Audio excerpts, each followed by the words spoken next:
O ciúme em um relacionamento onde ele tem uma intensidade muito grande de ambas as partes no relacionamento de um casal, esse ciúme de ambas as partes costuma, em grande intensidade, costuma ser um inferno. Um inferno, é muito sofrido para um casal, uma relação com muito ciúme, porque as pessoas estão constantemente se vigiando, se degradando, diminuindo suas potencialidades de vida, suas opções, sua liberdade. E no caso, isso torna a vida uma vida muito menos saudável, a qualidade de vida diminui bastante, o nível de sofrimento fica muito grande. Mas esse nível de sofrimento fica muito grande para o casal quando a relação é muito ciumenta, se ambos tiverem um mínimo de senso moral. O que estou querendo dizer com isso? Estou querendo dizer que existem relacionamentos onde existe toda uma dinâmica de ciúme no casal, mas uma parte é uma parte que se beneficia muito desse tipo de dinâmica. E aí já não é, já é um paraíso para uma das partes e é um inferno para a outra. Paraíso para aquela parte que usa do ciúme ou usa dessa dinâmica para controlar, manipular, abusar. Então essa parte que faz isso, que é uma parte que eu diria mais sociopática aí, um elemento mais sociopático do casal, essa parte que faz isso acaba tendo muitas vantagens em uma dinâmica como essa.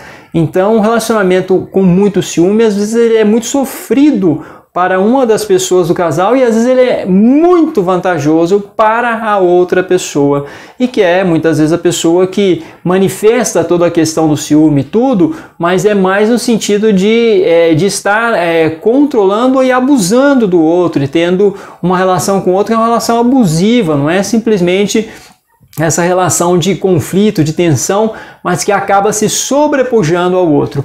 E em que sentido, mais especificamente? Há pessoas que são muito ciumentas e tentam se conter também, e tentam de alguma forma oferecer ao outro, né, no casal, oferecer ao outro o que elas gostariam que fosse oferecido a elas. Então aquelas não fazem ao outro o que elas não gostariam que fizesse com elas.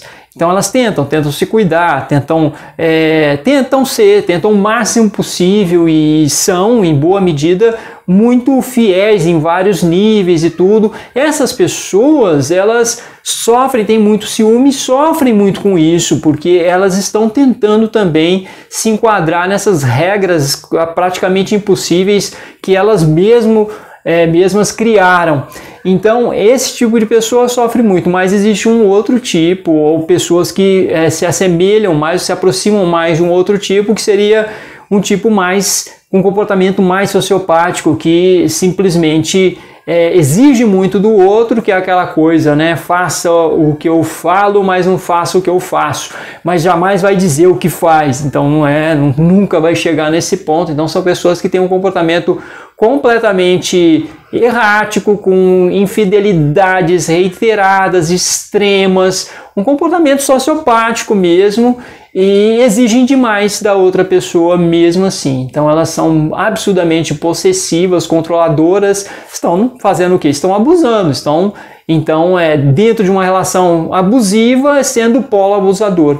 Então existe isso também. Então o ciúme, é interessante essa questão do ciúme, né? Porque o ciúme para mim nunca é bom sinal. Nunca é bom sinal. Aí vai, mas tem que ter ciúme, tudo. Olha, essa fala já não acho boa também. Eu acho que tem que ter cuidado.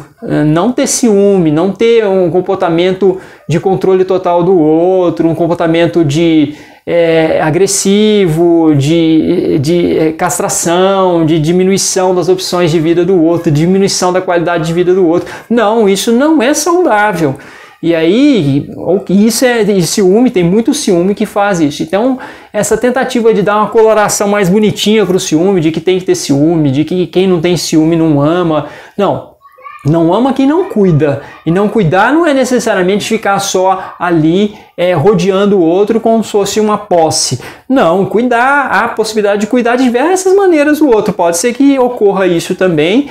E claro, tem um mínimo de cuidado para que o outro, para que não haja um distanciamento afetivo, um distanciamento muito grande que faça com que o outro simplesmente desapareça, com que o outro saia da tua vida, com que o outro não queira mais nada, porque já não tem mais nada mesmo, aí no caso é falta de cuidado, não necessariamente falta de ciúme. Tá? Pode ser que tenha um ciúme ou outro e talvez isso até seja saudável, seja aceitável, mas o mais importante num relacionamento é o cuidado, é cuidar do outro. O amor enquanto cuidar do outro, pensar no outro, se colocar no lugar do outro, e essa relação com o outro é a relação de ter o outro ali como um parceiro, companhia, e não somente como uma posse, como algo do qual vai se desfrutar, do qual vai ter uma relação aí que seria a relação erótica de desfrute, de